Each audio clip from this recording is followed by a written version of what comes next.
How did it all begin?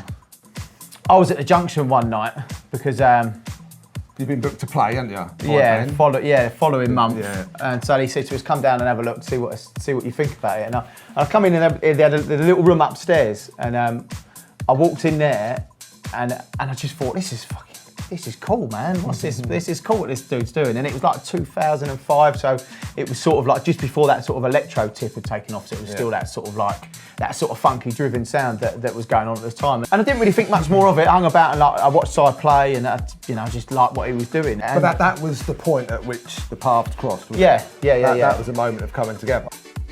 Apparently 16 years ago, I don't believe it's that long, but I was booked for a gig as one half the Beat Thieves. Joss and a collection of other people were also booked at the Junction. Tony was working with the Beat Thieves at the time, and I think you were doing a lot of stuff sort of alongside. Yeah, him, because at that point I'd already known Tony for quite a long time, and he was always punting little bits out to me, be they warm-up sets, which they predominantly were.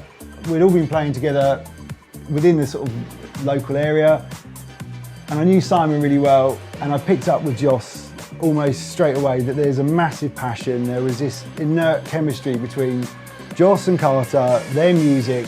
That was the point at which he said to me, "Do you want to take it over?" And I was a little bit like, I've never really done anything on my own before. He's like, "You should do something with Joss." I introduced them both to each other for the simple reason I just thought they would work really well. And as luck would have it, it did. So that's how Jack was born. It happened at the Junction. We're back at the Junction. It's our home. It's really significant.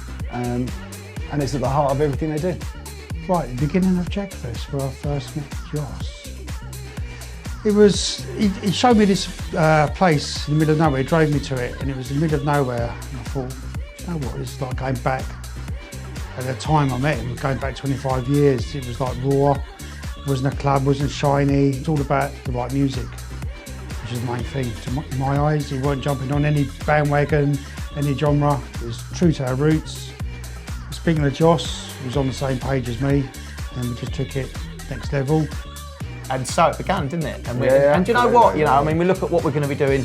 What we're doing tonight is, you know, we've got, you know, we're playing after Kid Cream, you know, which is, let's have it right, you know, it was his music that brought us together. Big hit, mate, isn't it? You know, and in the last couple of years, you know, we've seen us side by side with people like Norman J, Todd Terry, like, you know. See, that's the thing. It's kind of gone from that bar where you turn round and you look and there's bored bar staff to turning around and going, it's Todd Terry.